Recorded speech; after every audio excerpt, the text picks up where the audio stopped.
This podcast is brought to you by Spirits and Distilling for those who make and drink great spirits. Join our free email newsletter for technical and creative distilling stories in your inbox every week. Learn more at spiritsanddistilling.com.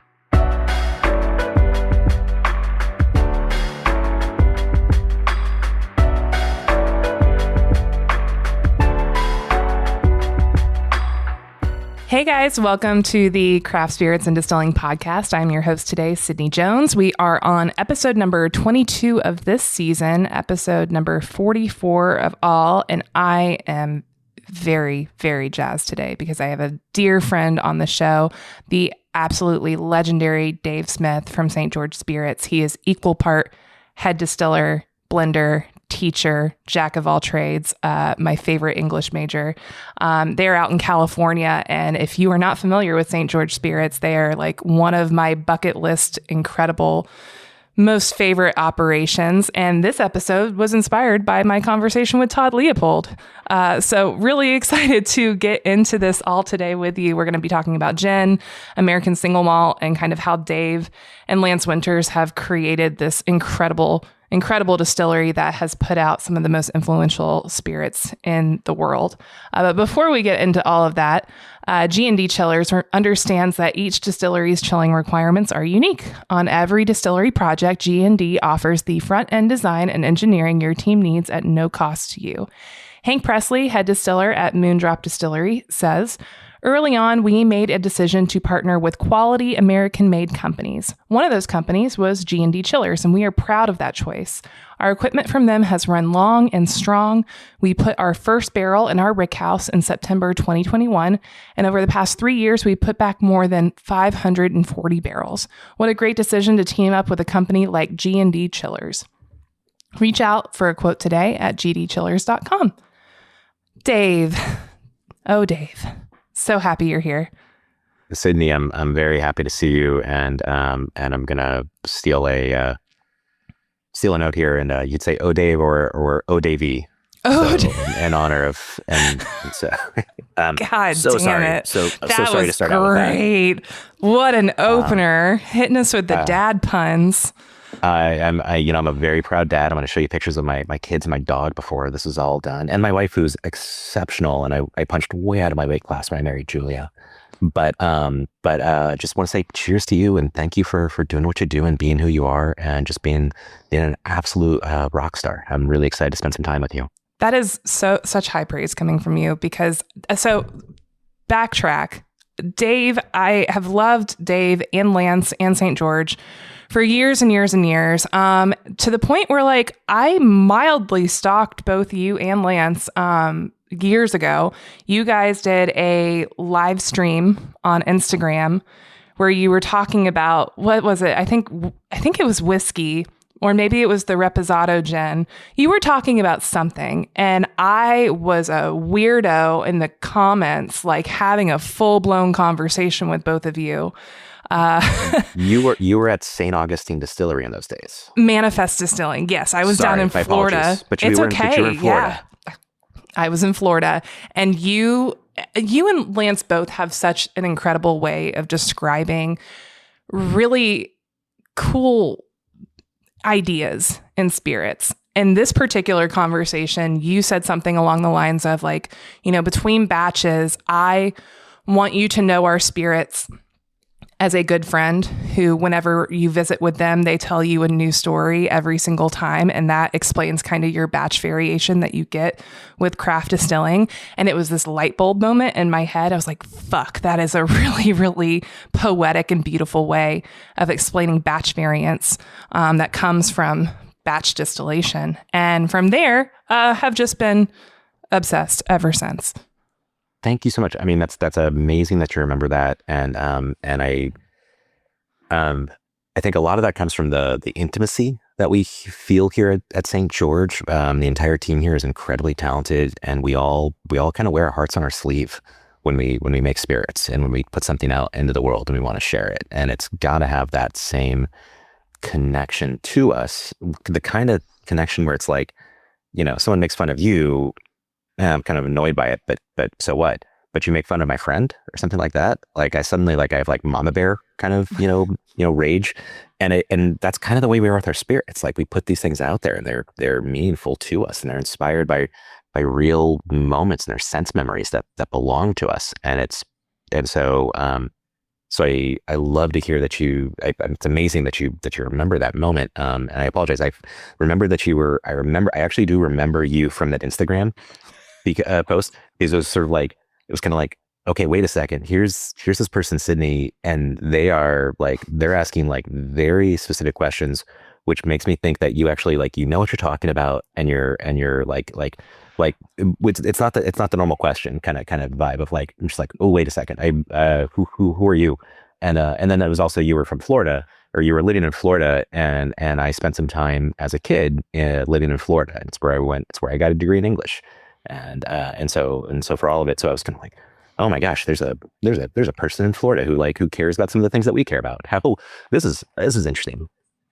Yeah, to this day, that is like such a asshole thing that I do, is I get really nerd out and I get really excited around people that I really admire, and I just ask like very specific questions, not realizing that I just look like a crazy person. But I digress. Why do you say that's an asshole thing? I just want to talk to me. I think it goes into what the purpose of this podcast is it's distillers interviewing other distillers. But I get very tunnel vision in certain moments, which is why whenever I go on a distillery tour now, I keep my mouth shut, because I don't want to be that lofty, condescending person who's asking about, I don't know, reflux or something on a tour or whatever. I don't think that I'd never seen a part of you that is a condescending part. I would say, what I see is a person who's excited, who's passionate, who cares about these things, who wants to understand the details of it. And I think maybe to your point earlier, the people who are really good at what they do, it's because they care. It's because they want to dive into the details. It's almost like the nerd culture that was maybe less cool 20, 30 years ago. And today, nerd culture is a kind of almost more accepted and celebrated part of American society, for whatever that means. The point is to say, like, I think that's actually something that's really great. And I don't think it's condescending. I think it's trying to it's great to see someone who's excited, who wants to dive in and understand all the details. This is why I'm more happy that you're here, because this has just kind of been the ethos of this podcast from day one. It's just two excited people talking about things that we think are exciting, and your spirits have always inspired that in me. I'm currently sipping Terroir gin, which was the inspiration for my own Terroir inspired gin. And I think I've told you that before.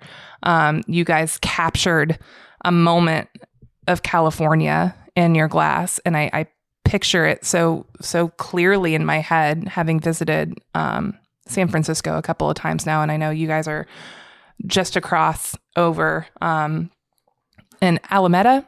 Is that how you pronounce Alameda? Alameda? Alameda. Yeah. And you can also watch Star Trek 4, where it's one of the few times where Alameda is ever mentioned in a movie, where the crew from the Enterprise are in like the 1980s in San Francisco, and they're trying to get to the nuclear vessels. And it's in Alameda. It's on an old naval air station. At that time, a modern naval air station. But yeah, we're located in an old naval air station on the little island of Alameda, which is right between Oakland and San Francisco. So right now, yeah, go ahead. Oh, no, I did not mean to cut you off. I was going to say, can you kind of continue on with that as well, and just kind of give a background on St. George for those who are listening who might not be familiar with you guys? Being in Alameda and being in an airplane hangar is two significant things for sure, but how you guys came to be. Yeah. So one, if you don't know St. George, then this is where I'm going to be a condescending asshole. And no, if you don't know St. George, then I'm excited for what you have in your future, what you have to you maybe might be able to experience something new and exciting in the future here. St. George Spirits, we are America's original craft distillery, founded in 1982. And I'm going to do a full stop right there and just say craft is a marketing term. It does not really have any technical meaning. It changes from state to state by certain state laws. But what's meaningful to me about that term craft is about our intention. It's about our transparency. It's about what we make. And most importantly, what we'll dive into is maybe some of the details of how we make things. But the top level for us is why we make something, why we want to share it with the world, why this is important to us. And in 1982, craft spirits was not a category. It wasn't a meaningful thing. And there was a gentleman named Jörg Rupf. And Jörg came to America, and he had some family background and history in eau de vie production. He did his first distillation of spirits in he did his first distillation spirits when he was only 13 years old. And he did that at the local blacksmith shop with plums from the tree in the family's backyard. With Jörg, I've been to his family home at that time. I've walked by this blacksmith shop that's now like a little mini museum. And it's part of our history. It's really meaningful to us. My kids call Jörg Opa. He's grandpa to us. He's a father figure to us. He's the maestro. Jörg was a very talented violinist, and he was also a magistrate. He was the youngest judge in Bavaria at the time, and he was working with the German Ministry of Culture on a project to study, as I understand it, government influence on the arts. And he came to Berkeley, California, and was doing some work at UC Berkeley and studying government influence on the arts for the German government. And he did that in the late 70s. And I want us to all just take a step back. We're in 2025 right now. Coffee culture, wine culture, spirits culture, all of it's different than what it was even 10 years ago, or 20 years ago, or 43 years ago, or the late 70s. California was just kind of coming out onto the scene in a way that was meaningful to the rest of the world, as you had these moments of California wine was suddenly on par with the rest of the world. There's sort of Judgment of Paris moment, and California produce is world-class, and we're starting to show up. And Jörg's here. He's experiencing the culture of the 70s in the Bay Area, and he falls in love with the Bay Area. He falls in love with the bountiful harvest that we have available here in the Bay Area. And he falls in love with the concert pianist. And Jörg thinks, I don't want to be a lawyer anymore. I don't want to do what I'm doing. I don't want to really be in Germany. And so he goes back to Germany after a few years. He turns in the report, and then he comes straight back to California, and he needs a job. And again, it's a little long-winded, but bear with me on this, because I think this is really important to who we are at St. George Spirits. Jörg isn't seeing a category of craft spirits that has double-digit growth and investment money flowing into it. Jörg basically has this kind of sense of, man, there's all of this, things are changing here. It's a new world. I'm really excited. I've got some experience, with eau de vie as a kid. And by the way, you have pears in your, if you have a pear tree in your backyard, you make some schnapps, some eau de vie. No one knows what that is. No one, and the laws had also been changed in the 70s, and Jörg was able to kind of pick up on this, that allowed for a distillery to delay the payment of taxes to the federal government. So prior to that, a distillery had to pay for at that point it was an ATF agent, but now we call it a TTB agent, to be on site measuring all the proof gallons and all of that. And you're basically paying as you go. So it's a huge barrier to entry for any small, for a smaller producer to get into distilled spirits. In addition to that, it kind of creates I think it really creates a problem where you have the TTB agent that a distillery is paying to have an office and be on site, and you're having coffee with every morning, but this person also works for the government. And so it's kind of like the streams are crossed, and it's very messy. And so Jörg sees kind of this sea change coming, and he sees that he has something to offer to it. And excitedly, or maybe foolishly, he takes one lawyer off the planet, and he creates one more distiller, and he starts St. George Spirits in 1982. And he starts out with eau de vie, starts out making a pear eau de vie. So what we call Poor Williams in the old world. It's Montmorency cherries. He's creating a Kirsch. It's Meeker raspberries. It's, a framboise. But he's doing these really beautiful expressions of fruit. He's capturing harvests in a way that's very different from what anything else is out there. And I want to share all that because everything that we do at St. George, we're standing on Jörg's shoulders. We're standing on the shoulders of people who came before us and invested their heart into something. And they didn't do it because they saw a category or a business or some sort of financial opportunity. What they had was a passion to share, and they wanted to showcase something beautiful that was meaningful to them. And we've sort of figured out how to make that into an ongoing business, so we can keep the lights on and we can share that passion with other people. And we'll talk, I know we'll talk about terroir gin, we'll talk about whiskey, we'll talk about vodka, liqueurs. We as distillers are people, we're eau de vie makers. And when we make a gin, that's being an eau de vie maker, and taking these snapshots of individual ingredients, and then it's an act of composition. As a whiskey maker, as a single malt whiskey maker, it's like we're producing an eau de vie of barley and the malt and roast levels, and then we're going to do more with it. And so I think that's kind of the founding of St. George Spirits, and it's what inspires Lance. It's what inspires me. I think it's what inspires our really talented team that we have here today. I did not know all of that history, so I'm just sitting here entranced because I can listen to you tell these stories for hours. But I would agree. When I think of St. George and your team and the products that you put out, the thing that comes to my mind is intentionality. You have a very specific idea of who you are as distillers, as what you are trying to convey in the spirit. It never feels far-flung. It never feels contrived. It never feels like it's just evaporated out of thin air. It feels so intentional. There's so much thought put into every single drop that anything I've ever had from you guys. And listening to how you describe it really, really echoes that sentiment for me. The Terroir gin being one of them. Y'all's foray into American single malt being another. I mean, the Baller single malt is one of my favorite whiskeys that you guys produce, this Japanese ethos inspired American single malt expression. And you guys have just released a new single malt expression as well. Well, we've been releasing our, it's, I the really latest appreciate batch. that. Yeah. Yeah. And I think every one of those things, is meaningful to us in a different way. And what I think what I want to say is Terroir gin.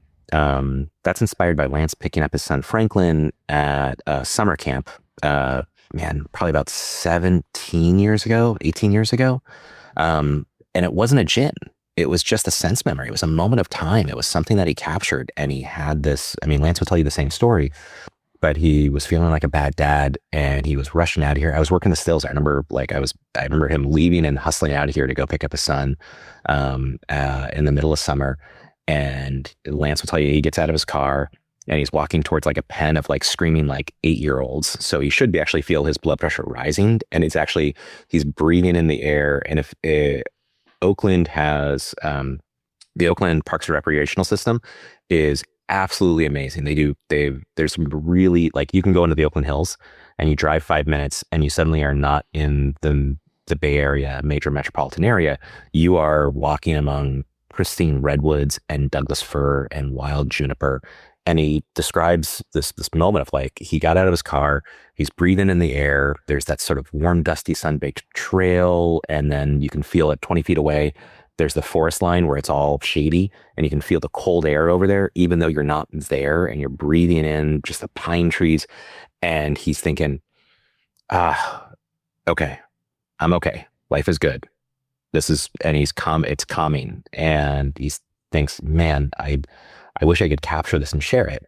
And then his next thought is, you fucking moron, you're a distiller.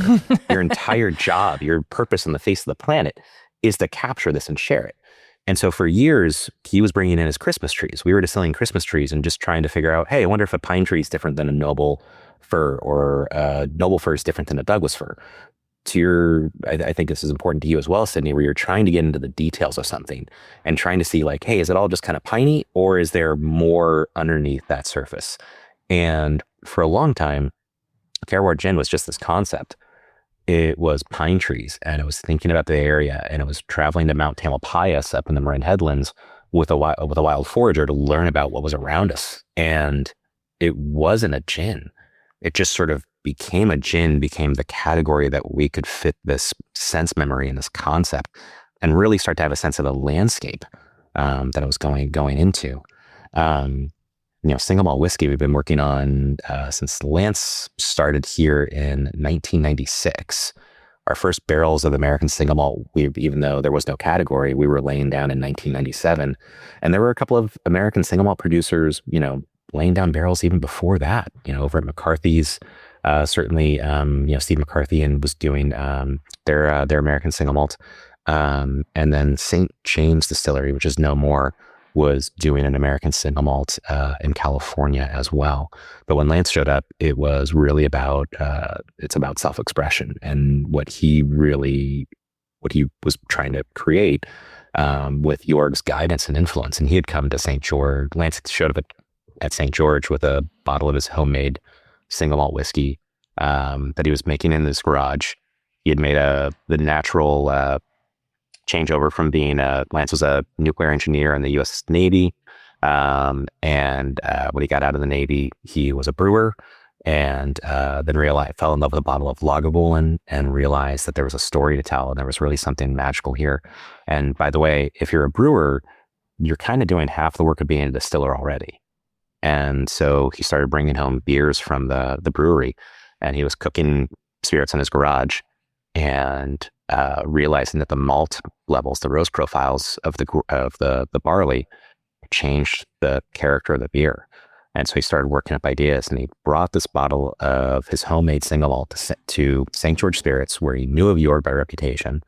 Jörg had been winning awards for eau de vie back in the old world, and knew of Jörg by reputation, showed up and gave Jörg his bottle of homemade whiskey. And what do you think Jörg Rupf says to Lance Winters in this auspicious time in 1996?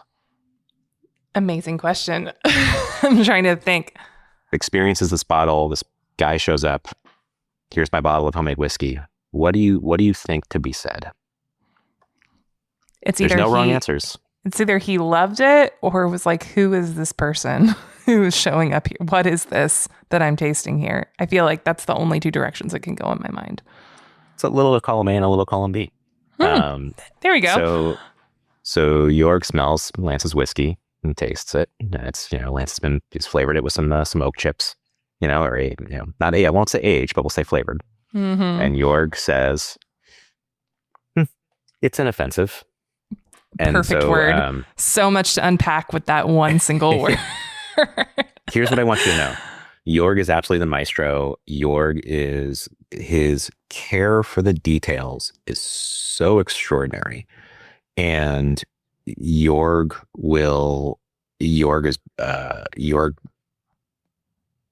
has this moment and shares this honest answer with Lance. And Jörg says, the guy I've been, he's been working with here, Bill Manshart. I can tell you stories about Bill for hours here, but, he's retiring, and, let's try out. Let's see how you do for a month. Work with Bill. And so Lance goes and quits his job. He cries himself to sleep that night because Jörg said his whiskey was inoffensive, but he goes and quits his job and starts showing up every day. And today, Lance is our president and our master distiller. He's my best friend, my mentor, and my partner in the business today. But what you learn about Jörg with some time is that when Jörg says something is inoffensive, you should be fist bumping and high fiving. You just landed a man on the moon. Like, you should be stoked that you got that guy to say something is inoffensive, because if it is flawed, he will find it and he will let you know. And it's done from a place of just honest love and care. It's not malicious. It's just like, very much like, this is how it is.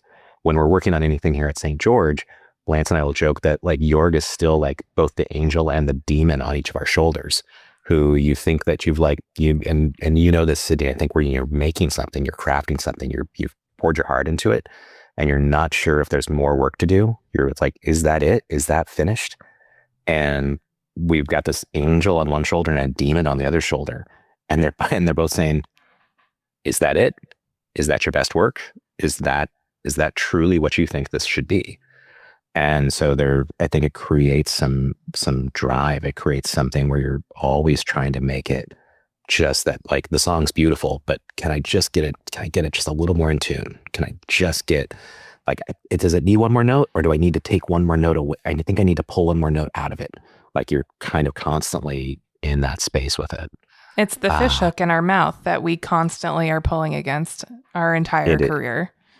Absolutely. And but that's going to take me back to that comment earlier about, like, but in my heart of hearts, I believe that people who are really hopefully good at what they do, but the people who really care about something, they're the ones who have a little bit of that OCD, ADHD kind of obsession to it. They're the ones who keep hammering away at something until they're, like, exhausted by it. And I'd argue that very often those are the things that are best because someone's just poured so much of themselves into it. Yeah, that's a beautiful way of thinking of it. And I thank you for sharing that. You mentioned Lance a little bit, how he joined the team in the 90s. You joined the team in 2005. And as I mentioned before, your background is in English, which is something you and I have bonded over. We worked on a book together for the American Craft Spirits Association. You were the best editor I could have ever asked for, as I wrote a technical chapter for the first time in my creative writing life. But can you share with the listeners a little bit about how you found yourself as the head distiller for St. George in that journey? Yeah, and I've got to just be really frank about this though. You shouldered the heaviest load on that. Like, I was like, you were basically like, it was the kind of thing. I think we were texting at the time, but you were like, it was sort of like, yeah, I'm here, I'm working, like, stills are running, and I could see you, like, had, like, your laptop, and you were like hammering away, like, I'm looking at these Google sheets, and it's like, Sydney's active and, like, working on this right now. And so I felt a lot of pressure where I'm like, I got to keep up with, like, the pace that Sydney's keeping up with. she's like, and I think that was like, yeah, there was the turnaround time on that was comically quick on what the demand was. For some background on this conversation that we're having, Dave and I helped write a book for the American Craft Spirits Association on opening and operating a craft distillery. And we were assigned a chapter on barrel aging that ended up going in a different direction than we had thought it was going to. And I volunteered to write the chapter, and God bless Dave for being my editor, because Dave is the one I'm just, like, feverishly typing and trying to get technical writing out of me, which I had never done before. For those who are listening, I have a background in writing as well. And that's one of the things that Dave and I really bonded over, not just gin and whiskey, but also the love of the English language and writing and reading and things of that nature. So this was like a 1 to 2 month thing that you and I worked on. I don't even know if we had, I want to say it was like 3 weeks to a month of kind of like, let's dig into this thing and get it turned around. And again, you were doing all the heavy lifting. Like, I think I was basically like emotional support. Oh my God, but you were. You were the best emotional support. This was all you. That's how Dave and I really got to bond. Equal parts whiskey and me were emotional support for this. Yeah. It's so I have a degree in creative writing. I joke that I can write screenplays and short stories about living on my friend's couch and being unemployed. I've spent some time as a high school English teacher and worked a little bit in a junior college system. And I've been really fortunate throughout my life, where I've had just kind of these moments and made a choice to change direction. When I first got out of college, I spent some time with my brother working in the wine industry. I was a harvest intern, and I had just finished my thesis as an undergrad. And this is like 2002, and had this moment of, like, my brother had said, hey, we can use some help at the winery.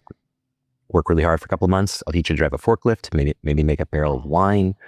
you can learn about something. And at that point, kind of just coming off of a thesis, I was really excited by the idea of not thinking in a way of like creativity, but just like physical labor. And I'm just like, I need to reset. And you just wanted to drive a forklift. I get that. It was really appealing, I have to say. They make you drive, and then you got to spend some time. I didn't get certified until years later, but I did spend a lot of time like driving like empty half-ton macro bins, and stacking, and you're trying to like and at the winery that we worked at, total non sequitur, but well, not a non sequitur, but it's not important to the conversation. But I'm still going to spend time telling you about it.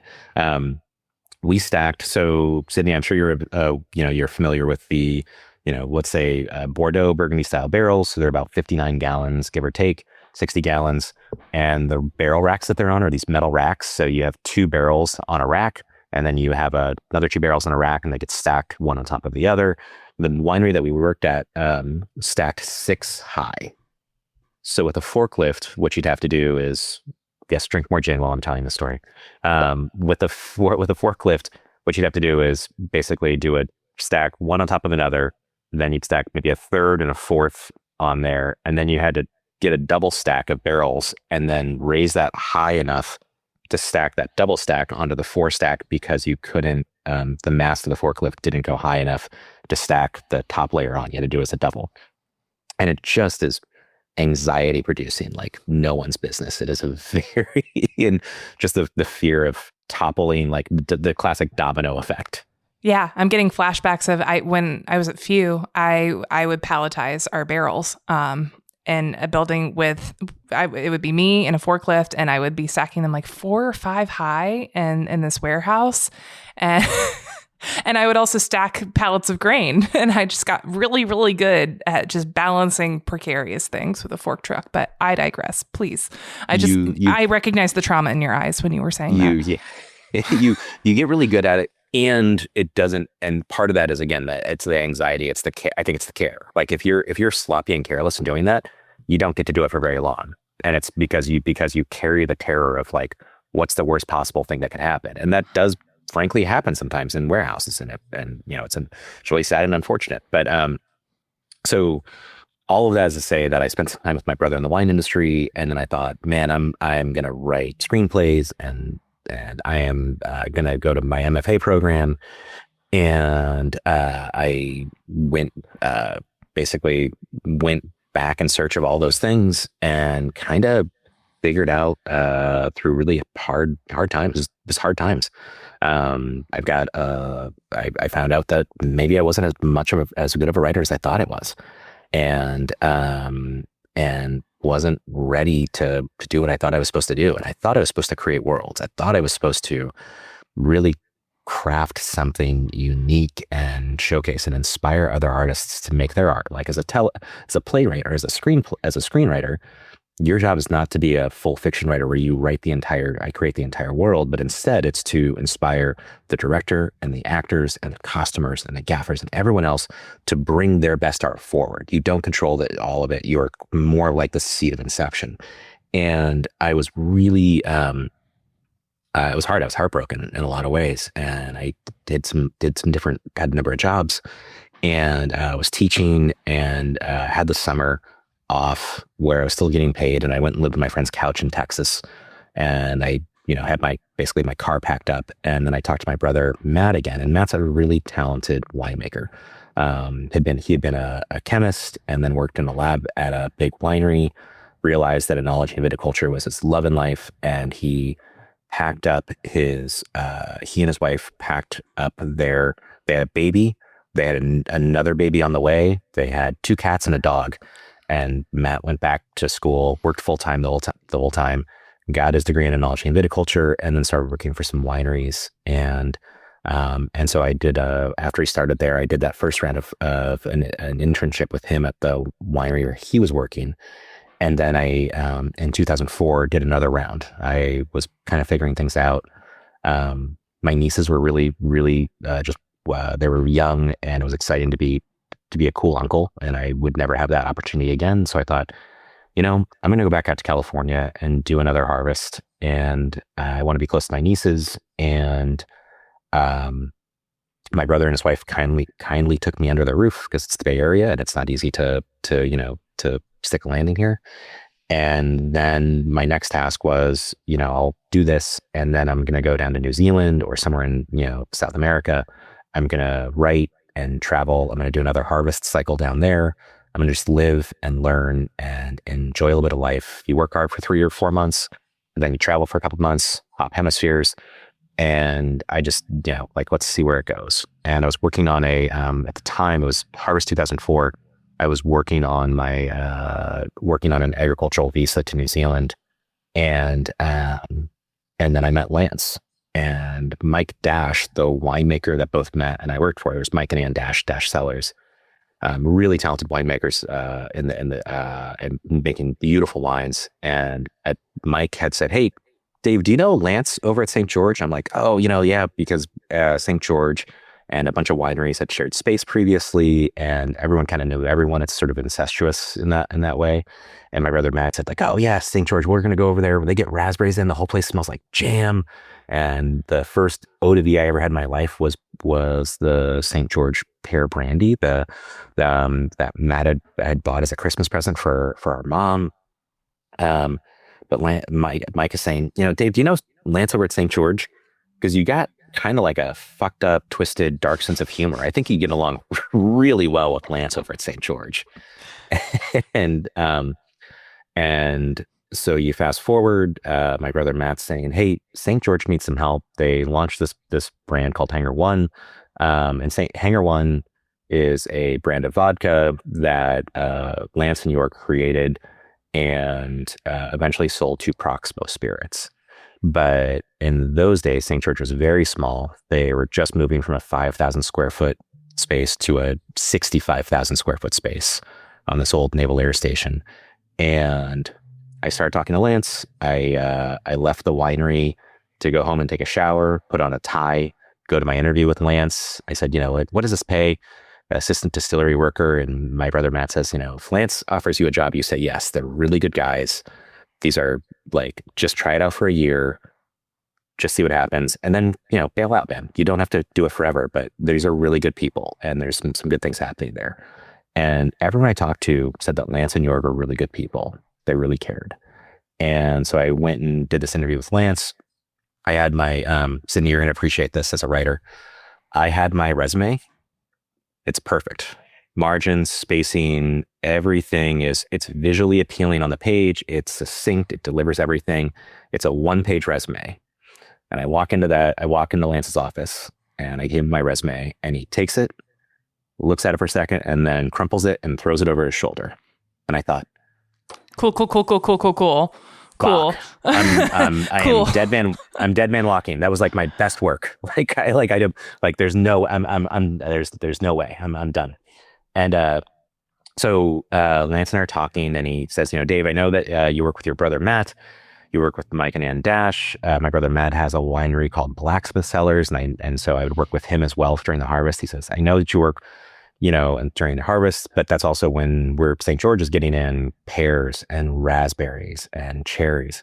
It's our harvest time too. So I need to kind of understand where your loyalty will be if there's overtime and there's extra hours and a sense of responsibility. So what I need to know is, would you kill your brother for me if I asked you?"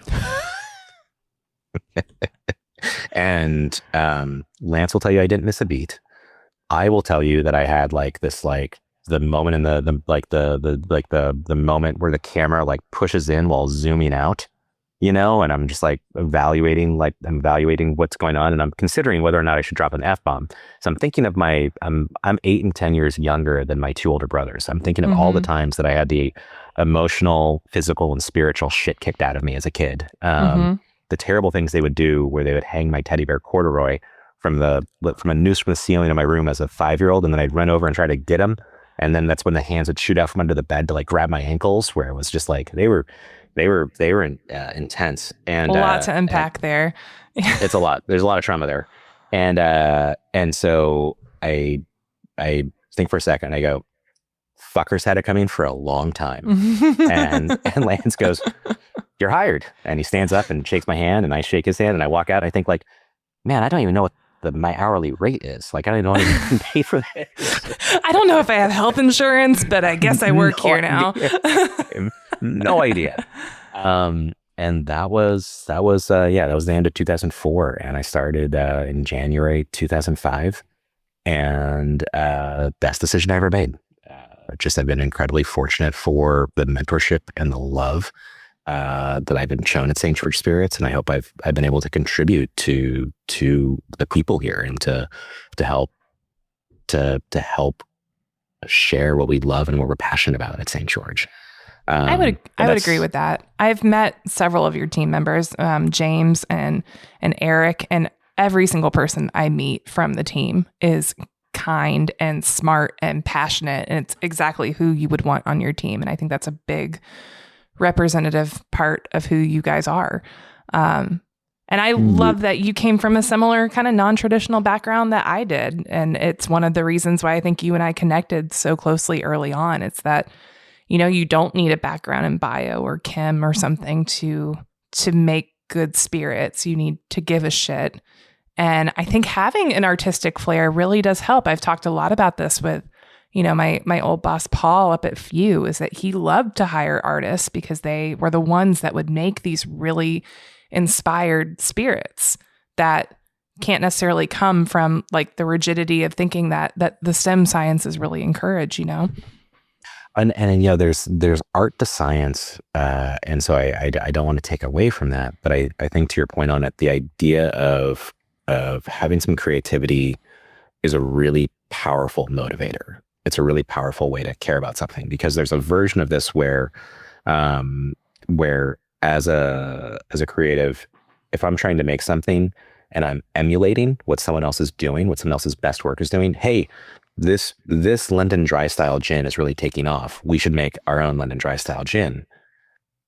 That's all bullshit. We're basically all just, Lance will tell you that it's basically, it's like a convention of Elvis impersonators. It doesn't matter how good you are. There's only one king. And so our best work cannot be to emulate someone else's best work. You may not like what we do, but man, I want a thumbprint on this. When you on our American single malt, Lance had a sense of, as a brewer, being the first person in that landscape to actually start doing different roast levels of barley and taking his knowledge as a brewer and applying that to single malt. And up until that point, really single malt whiskey was 6-row barley. Today, 2-rows certainly much more common, but in that time and era in the late 90s, man, 6-row was all there was. And the point there is that most, everyone would tell you, and today they'll tell you this as well. Oh, well, 80% of the character, 90% of the character, whatever their number is, comes from the barrel. Like, that is this extraordinary level of missed opportunity for character contribution. Our single malt whiskey, the lot series that we founded, that Lance started, was working on legally in 1996. And our first barrels we laid down in 1997. That's 5 different roast levels. And he's got, the two-row pale, so workhorse of craft brewing, but he give 120 level bond crystal malt in there. So it's super caramely and roasty. You've got chocolate malt, obviously self-explanatory for what that's like. Black patent malt. So that's your classic porters, stouts in that world. And then Bamberg malt that comes from Bamberg, Germany, and is roast over beechwood and alderwood. And so there's more of a culinary sweet smoke there, a sense of smoke that is not the classic peat smoke. And there's nothing wrong with the peat smoke, but what was really important to Lance at that point and to Jörg was a sense of, if we make a single malt whiskey, is it just our California made version of Scotch and it's peaty, smoky? Why? There's beautiful examples of Scotch coming from Scotland. We should not be doing that. And this idea of originality to really make something that when you smell this eau de vie of barley that we've rested for years in various casks, and you've got some of this culinary smoke to it and these different malt roast profiles, you might smell it and be like, man, Dave, you guys are fucking morons. Like, I do not like this at all. I've never had anything like it. I'm not going to love that comment, but I will be fully satisfied that this exists in its own vibrancy. It's its own song. It's its own thing. It draws a reaction from you. That's, a thumbs up or thumbs down. I don't want this reaction that's like in the middle. That's like, It's fine. It's not my thing, not your thing. It's nothing middling about it. I want something that actually draws a reaction from you, and it needs to be iconically of us. And if it's not that, then we probably shouldn't put that thing in the world. Gosh, I'm so happy that you guys are using such cool varietals of malt and really going through the flavor contributions of all. I think it was such a game changer when distillers finally came to the realization, thank you brewers, that, malt is more than its diastatic power. Malt is an incredible driver of flavor, more so than freaking corn.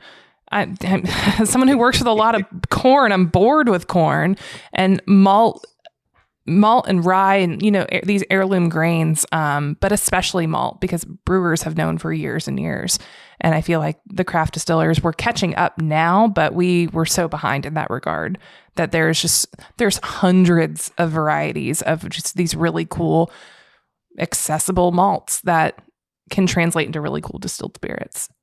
Well, it's a great example of where you can, and now we're looking at the provenance of malt. So like, hey, where did that barley come from? And what's and basically what type, let's get more information about the barley. And then we can, it's the kind of thing where most of these, it's, you can talk to a maltster or I can talk to a cooper. Suddenly I realized that, man, these things that I kind of take for granted at times, you can dig into. And people spend a lifetime to master this singular subject. And I'm working on a place where I'm borrowing pieces of what that is and what their care and their craft is. So I need to really be mindful and honor their contributions and try to understand what they're offering and bringing forward. And then it's the kind of thing to your point with that sense of what malt can do. I really do believe that Lance was the original was making the original American distillery or craft whiskey, this idea of an American single malt. There are other American single malts out there and they're beautiful, like McCarthy's. Joe O'Sullivan there has done absolutely extraordinary work. Caitlin Bartlemay, brilliant master distiller. She's doing absolutely extraordinary work. McCarthy's is, quite frankly, it's as good and better than it's ever been.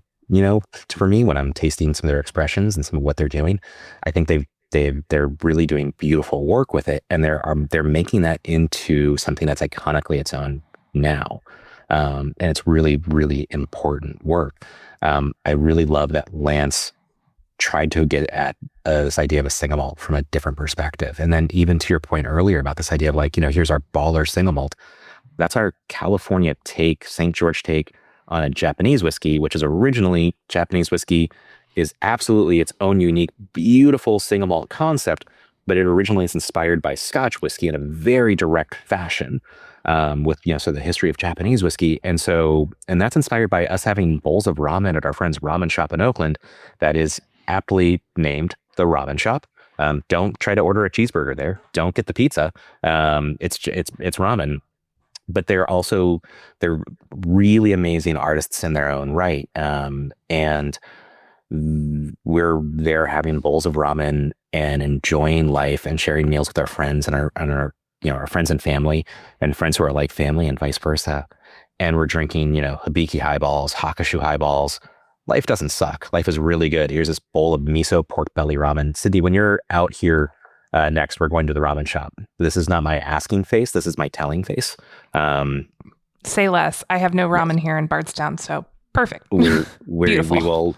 This is and what's beautiful about the ramen shop is that it's not. If there's criticism that's ever thrown at them, it's not your grandma's ramen. It's not something that is. It's inspired by, and it's using it's. They're making their own shrimp paste. They make their own noodles, and they do all of the hard work. But it's also here's a shoyu broth, but actually a vegetarian ramen's kind of hard to come by. Here's a shoyu broth that's like a Vegemite shoyu broth. And here's this really they do this beautiful work with it. So everything is intentional on that menu. We're drinking highballs there and we start talking about hey, what does Japanese whiskey mean to you? Because these are our friends. This is I am a little bit the joy that I have to share a meal with friends and family is about as good as life gets.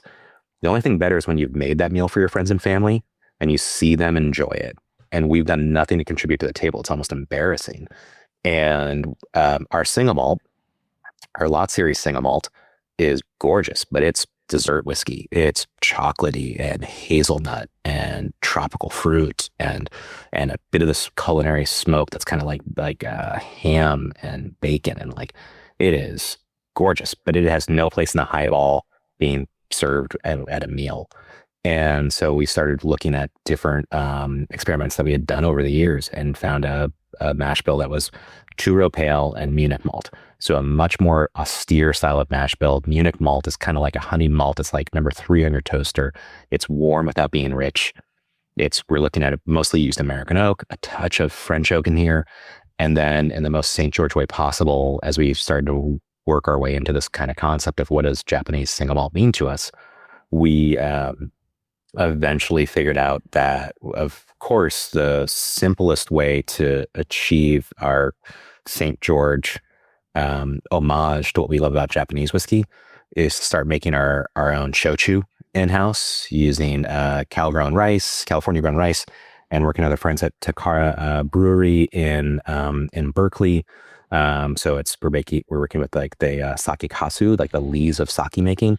We make our own shochu in-house from that. Then we source California grown ume fruit, because there's just a little bit of that still floating around from some family farms that are harvesting that to make umeshu, so like salted plums. We use that. We use organic cane sugar, and we make our own umeshu. So we soak the ume fruit with our own shochu and organic cane sugar for about a year. Then we take the liquid off the fruit. We distill the fruit. We take the liquid, this liqueur, and we put that into very neutral American oak casks, and we barrel age that for at least another year. And then we pull the umeshu out of those casks, and we finish some of our baller single malt in our house-made umeshu casks, because of course that's the easiest way for us to make something. It's super linear, really simple. I can't tell you how much the CPAs love it when we try to explain process and like try to like figure out how cogs work and how something like this all comes together. I'm listening to you to describe it, and in the words of me before we started recording, and I popped this fresh bottle of Terroir, and I took a sip, and I said, Dave, I love you so much, but also fuck you for that. Fuck you for that. It just, God, it's so cool. Like there isn't any other way that I can describe it. It is so thoughtful and cool, and just all these things that I have never worked with, but it sounds so fascinating. Were there any big learning curves with, especially the shochu, because that's just an entirely different style of fermentation and spirit making? Everything's a learning curve. We've played around with agave. We've done agricultural rum here and sourcing sugarcane from different parts of California and trying out different yeast strains. And you know better than most that all the details, the temperature, everything, all of our work, like you can make something that's really beautiful or really not exceptional, and it might be the raw materials, it might be the technique used, it's all these little details will add up, and so there's just so many variables. Shochu, I know agricole is hard, and specifically, but yeah, the shochu. With the shochu, we played around with barley, we played around with yams, we tried some different koji in-house, and eventually we settled on the sake kasu as a really great place to work from. And at no time, and what's really fascinating to me about koji is that if I step back for a second and I think about yeast from a winemaker's perspective, I think sometimes distillers will approach the yeast topic of it's a method to convert sugars into alcohol. What's the speed of it? How complete of a job does it do? Versus the idea of, if I'm a winemaker, you might look at different yeast strains. What's the character? What's the aromatics that the yeast strain might provide? Do I need to use one yeast strain and then another yeast strain because I'm actually trying to sort of split the difference and get two different types of aromatics, or there's other factors that are at work here? Maybe that I've got a yeast strain that works pretty well for a certain level of alcohol, and then that yeast strain starts to die off because it can't handle that much alcohol. If it's maybe a higher ABV, and in the wine. So I need to actually add another yeast strain, but then do the 2 yeast strains work effectively together, or what's the timing of them? And the whole point is to say that there's all these little variables in there. At no time when I'm thinking about variables, like, am I excited by like, hey guys, you know what's going to be really interesting to the substrate to work from? White rice. That white rice is going to be super exciting, incredibly intense characteristics. We played with barley. My money's on, like, love barley. The yams are really interesting. White rice, okay, whatever. I think the lesson for me is always, man, whatever my assumption is, I'm probably wrong. And so you kind of have to go into that just open-hearted and vulnerable to recognize that. And the reason that I'm still here 20 years later, I don't have it all figured out. Like, I absolutely am still being challenged and learning and being asked to grow on a daily basis in various ways. And while that's not always an enjoyable experience, the challenge is also like really necessary. It's what keeps me coming back. It's what keeps me engaged with it, because if I felt like I had it all figured out, I'd probably bail and go do something else. I think Lance would tell you the same thing, that if we felt like we were satisfied or settled, why keep banging our head against the wall? And as we learned, even with like a shochu, the white rice is this beautiful medium for the koji to then develop aromatics and these flavors and characteristics that then the yeast comes along and has a whole nother layer of character development, so that by the end of this, our shochu, I'll send you some shochu, Sydney, because the shochu, like, when you smell and taste it, and the shochu, we bottle it at 40%. So it is much more mixable. It's much more concentrated than maybe you would find traditionally. But the shochu is going to be like, I want you to think about pistachios and cashew, a little bit of cocoa, like an umami kind of quality to it as well. So it's really earthy, and almost has like maybe not candy cap mushrooms, but it's almost a little bit like earthy in that way. So it's a little wet. It's really beautiful and unique and almost savory in its own way. See, I was thinking as you were saying that, like, rice, I think rice is such a sleeper substrate. We worked with it a little bit in Chicago, and I remember like mashing it and distilling it for the first time. First, it was an absolute mess. It was like glitter. It got everywhere. Like, it just, it was all over everything. But after it fermented and I was also terrified it was going to clog the hell out of the column, and it did not. It moved through it beautifully. But when it actually got to the hybrid pot, I had no idea what to expect, because I'd never just drank a rice whiskey, like a rice whiskey distilled in an American fashion with like typical traditional distiller's yeast. I was like, I don't even know what to expect here. Like, I don't know how to describe this. And it was so pleasantly unexpected and light and easy and like floral and delicate. And then I tried, like, we had a finished product that we sold to a sushi restaurant in Chicago called Sushi San. They have the rice whiskey, and it's delightful, like as an aged counterpart. And then koji, we built a koji room up there. And earlier on in this podcast, I go into that with Riley Henderson, the operations manager for Few. And koji was one of those things where, like, I'm so happy I got that opportunity to play with it, because it's such a cool, unique thing that I think you're going to see more of it, especially in craft distillation. Now that people are starting to get more of an understanding of, fermentation and outside of flavor drivers and fermentation. The koji was such a game changer. Oh my God. All the citrus character we got from the koji was so cool and could not have been replicated any other way.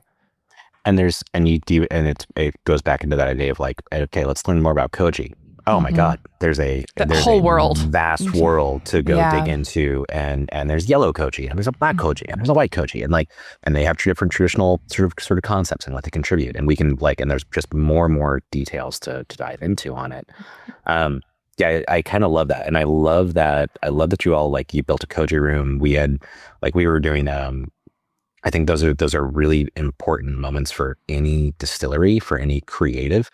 Because if something works, if it doesn't work, but you're sort of stretching the boundaries. We kind of have this idea of a dartboard here, and I don't often enter spirits into any sort of, we all get someone writing to say like, hey, can you enter your send us $500 and 2 bottles and we'll we'll mail you a medal in return. Yeah.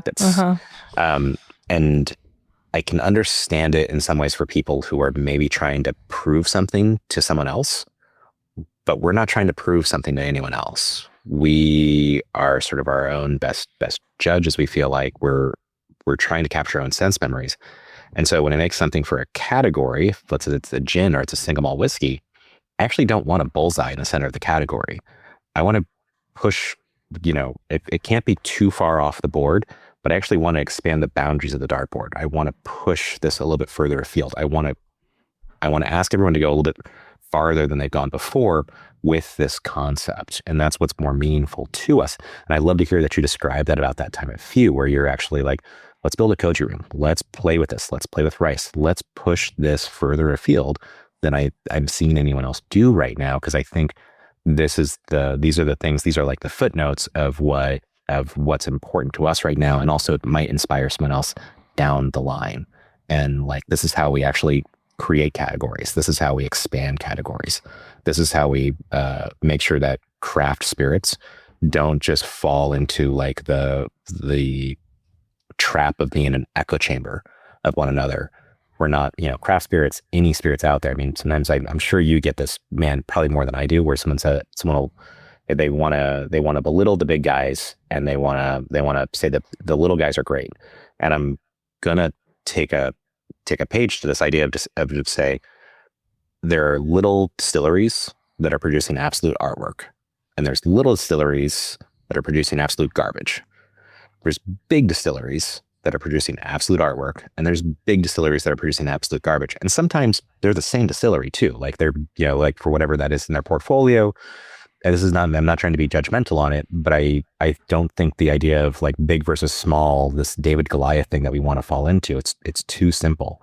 It's not actually a meaningful sort of conversation for us to have, especially in this idea of the craft world. Craft needs to be about intention and transparency. And I don't care if it's 5 cases or 500 cases or 5,000 cases or whatever it is. I think that is going to take me back to the intention and transparency. And most importantly, why did you make something? And if it's because, the marketing team decided that boysenberries have, scientists found antioxidants in boysenberries going to be the big flavor next summer. So we got to actually hustle up and get some boysenberry something into a bottle. That's bullshit. That's not why we want to do this. That's not why we put it. It's like, I wouldn't know how to create that. It's really about trying to create, not even creating something. I think it's more about capturing a sense memory. It's about sharing something of us. And occasionally that's much more of a performance art where we're trying to paint a landscape using botanicals as our paint colors with the Terroir gin, and try to really capture Northern California. Our Valley gin that we released about a year ago now is inspired by, it was Lance and I, we were invited to a celebration of life with a family of citrus growers. The patriarch of the family, John Kirkpatrick, passed away in 2023, and we were invited to share time with their family and their friends, and they had an amazing celebration of life for John on the family farm. And it was springtime. It's an orange grove, and it is just gorgeous. And Lance and I showed up and realized that very quickly that while they had alcohol available to the 100 people that were there was no bartenders. And so we, hospitality background, you kind of jump into gear and you're like, oh, I guess I'm bartending today. And the people, I mean, if you have a chance, that's Lynn Cove Ranch, look up their website. Really talented, lovely people. We've worked with them for probably around 3 decades now. And they have pictures of John Kirkpatrick, the patriarch who had passed away. If you've ever seen these old pictures of like the sun-kissed babies from Southern California, and they're like the colored, pictures that they're originally black and white. John is actually one of the sun-kissed babies from that era. Like, he has been around oranges in Southern California, his entire life, and really just a pillar of the community, incredibly instrumental to the community and to water rights for farmers, and it's just a meaningful contribution as a human. And we hadn't made another gin for domestic release, like, since we released our original gins. A long time. It was a big deal when you guys announced it, and I lost my mind because you guys do not come out with gin every single day. No, is this necessary for a category? Is this something that's meaningful to us? Do we push something further, further? And it was like, basically we played with orange blossoms and worked with them for years and years in various ways, but it wasn't until we were there for John and having that time with his family that we felt like, I remember Lance was sitting on the hillside and we're just breathing the air. And it's like, when you're like really tired after like a really long day in some sort of social setting, and then you're really tired, but you're also like kind of like jazzed and like vibrating a little bit and, just kind of breathing the air. And it was sort of, I think this is important. I think we need to capture this. Like, we can work with orange blossoms. We understand those. We've done that for years in various ways, working with this family. But this moment in time is more than orange blossoms. It's capturing the Northern California in the Terroir gin is more than just Douglas fir and Christmas trees. This is actually about the landscape. And here's a moment in time that I want to capture something. I want to breathe this in and be inspired. And I want to share that I want to literally put that message into a bottle and share that with others and ask them to be inspired as well. So here's what you don't know about me. And this is why, like, I'm struggling not to cry while I tell you this. My grandfather was in citrus. He grew Florida oranges his entire career. He grew them, and then he was a salesperson for Tropicana. And at one point, our little hometown in Dade City, Florida, was home to the biggest orange juice processing center in the entire world. So I remember as a kid going to visit him and my family in Dade City, and you would see orange groves as far as the eye could see. I would go into his backyard and he backed up to an orange grove. And these orange trees are like 15 feet tall. I mean, they're huge. They're not from grafts. Like, they are actual orange trees, which, if you know oranges, it takes like 8 to 10 years for an orange tree to produce citrus if you're using a legitimate orange tree that is not a fruit graft. So that is my childhood, it sounds like, in this bottle. And it was a big motivator for me to do a really heavy citrus gin, as I did it for my grandfather. It was my love letter, not only to him, but to the state of Florida. So you talking about your experience on this orange grove, I am really like choking back tears right now because, oh my God, like that, you described a memory from my childhood. And I know now when I taste this, my limbic system is just going to lose its fucking mind. And I'm going to be brought back to when I was 12, and I was walking down the citrus groves in my grandfather's backyard. And that's just so cool. God, thank you for sharing that with me. I did not know the story about the Valley Gin. I was just really excited that you guys had made a new gin. And obviously I'm going to drink it because all of your gins are outstanding and raise the bar. But holy shit, you made a gin that just took me out of my body, Wow. No, I mean, thank you for sharing that. And I think that two things I would share. One, I've got memories of a place called, it was in Florida, and it was by my house. And we moved there when I was a kid from California, and it was called Orange Grove. And it was a like orange juice processing place and kind of like seasonal. They had soft serve ice cream, and they served vanilla or orange ice cream. And they had a bunch of candies and things there, but it was like this little orange juice processing thing, kind of like farmer's market before farmer's markets were common. And so I still have that sense memory of like oranges and what it was like for like that fresh pressed orange juice. And here was like the soft serve machines. And here was just like these aromatic sense memories are, there's not an intellectual response to those moments. It's absolutely just, you're activated. And I'm going to steal from Stephen King here, kind of going back to the writing ideas of, he's got a book on writing, which if you've never read, like On Writing is like one of the best books on writing ever written. It was like a book I bought for myself. And then, it was on a Barnes and Noble, I think. It was on sale. I bought it. And then I immediately went back and like bought like 10 more copies because this was like my holiday present to everyone I cared about. And this is decades ago.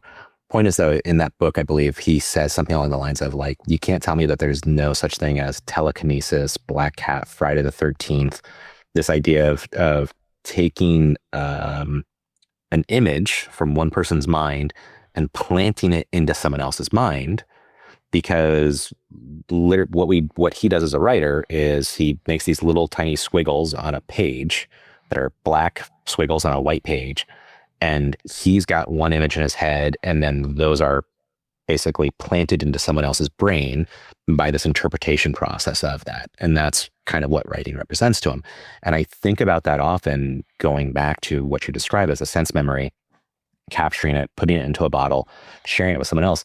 And truthfully, it may, like, what you experience is not necessarily what I experience, because we have these different subjective moments in our history that are really powerful.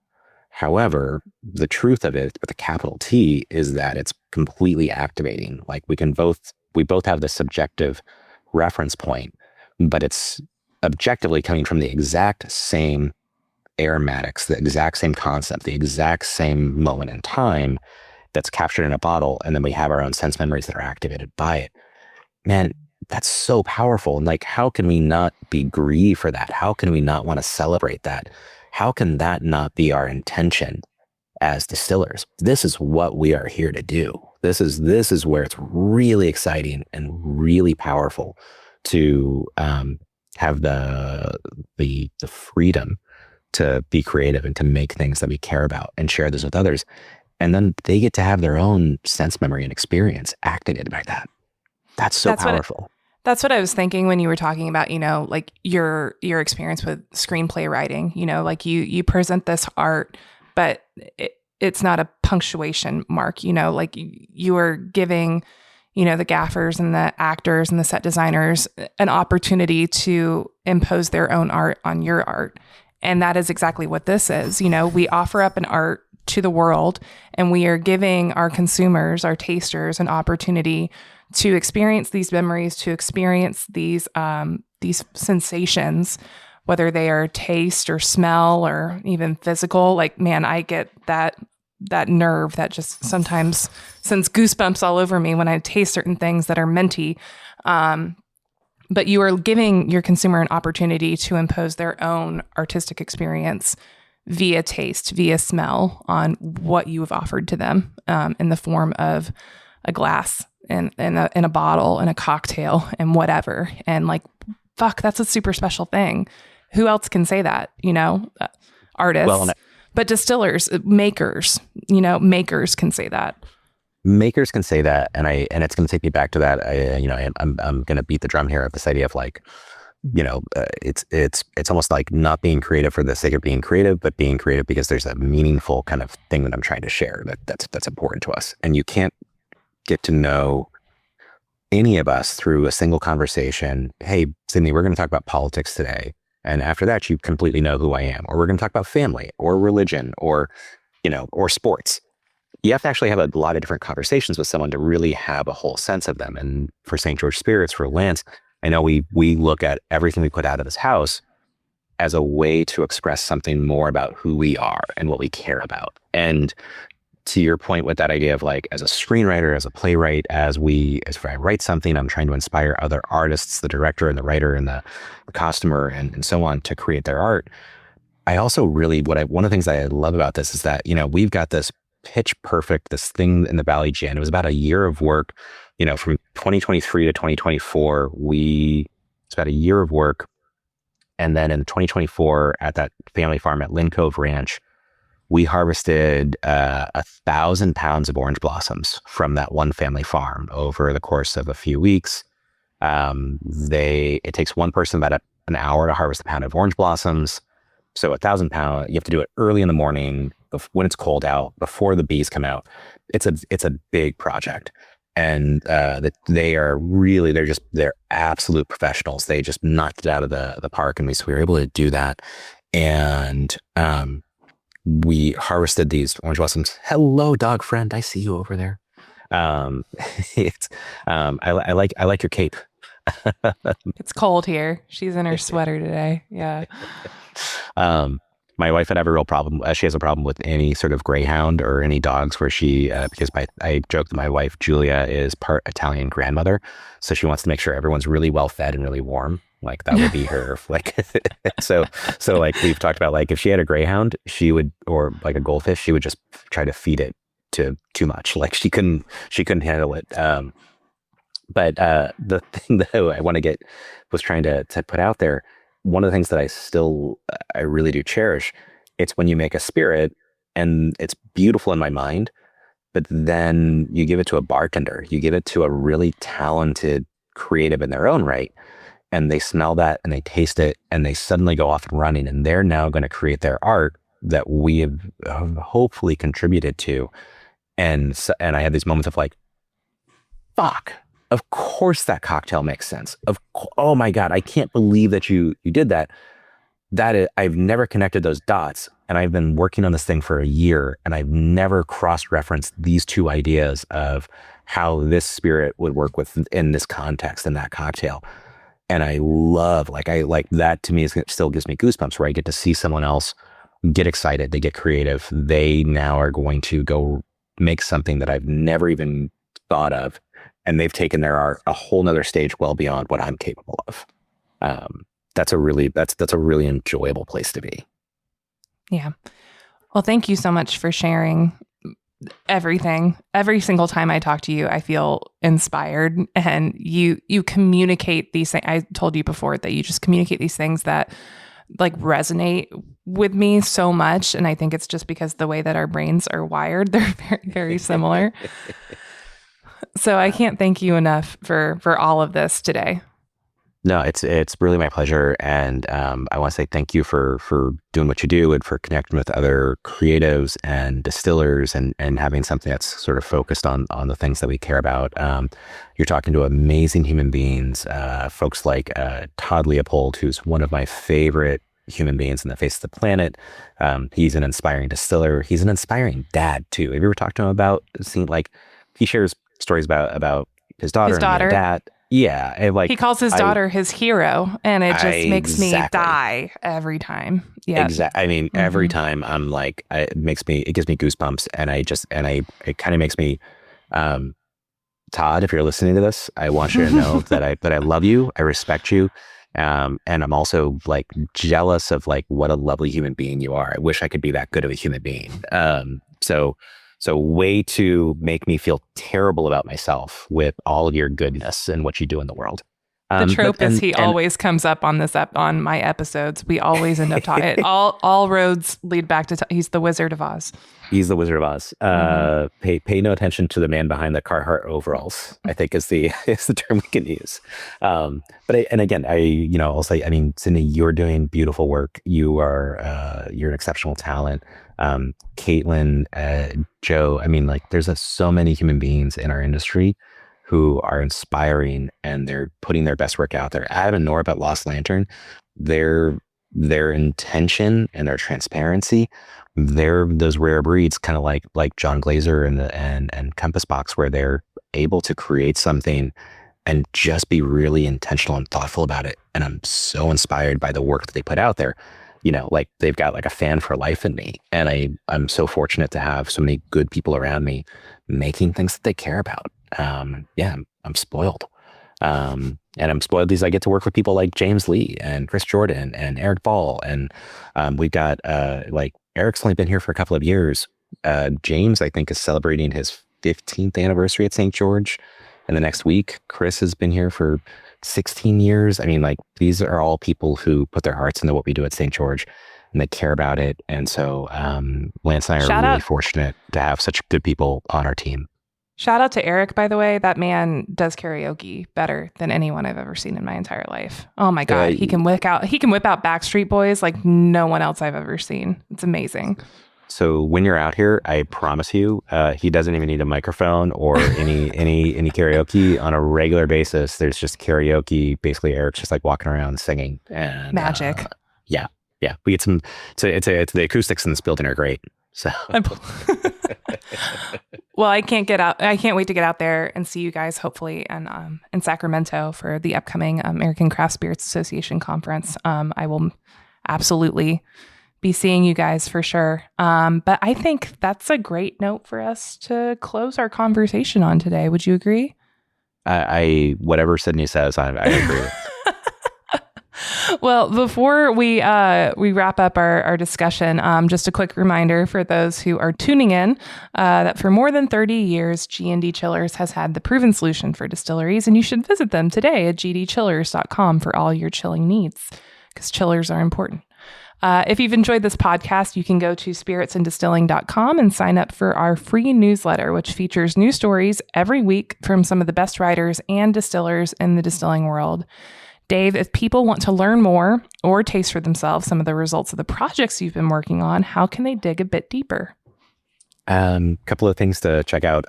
Certainly our Instagram site is a great way to connect with us. Head to our website, stgeorgespirits.com. That's stgeorgespirits.com. We've got everything about St. George is certainly on that site.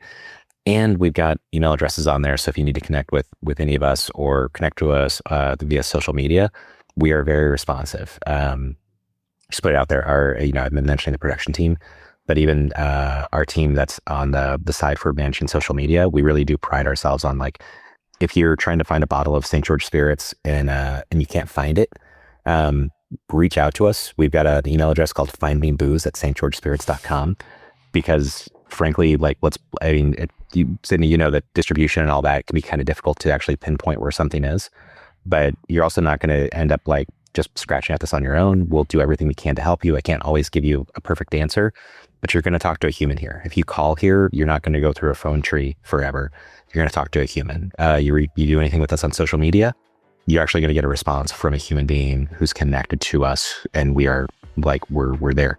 We're really grateful to be in a place where we get to connect and share with folks who care about the same things we do. So we want to honor that.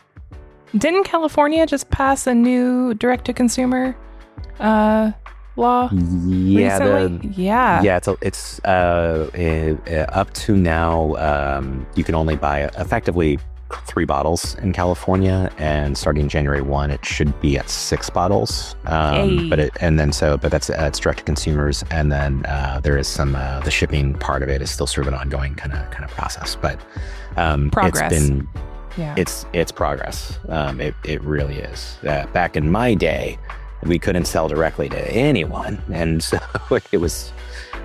Today, you kids with these new distilleries with direct-to-consumer sales. This newfangled DTC. Yeah. I had to distill uphill in the snow both ways.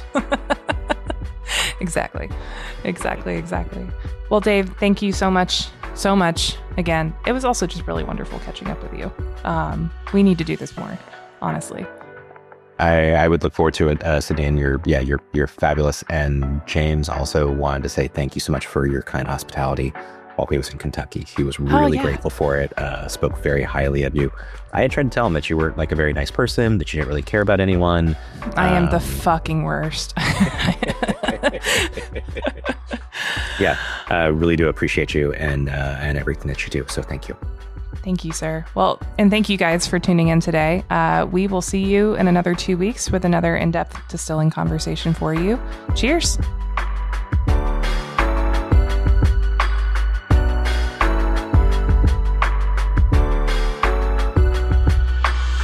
This podcast has been brought to you by Spirits and Distilling for those who love to make and drink great spirits. Join our free newsletter today at spiritsanddistilling.com for pragmatic, technical, and creative distilling stories in your inbox every week. Sign up now at spiritsanddistilling.com or click on the link in the show notes.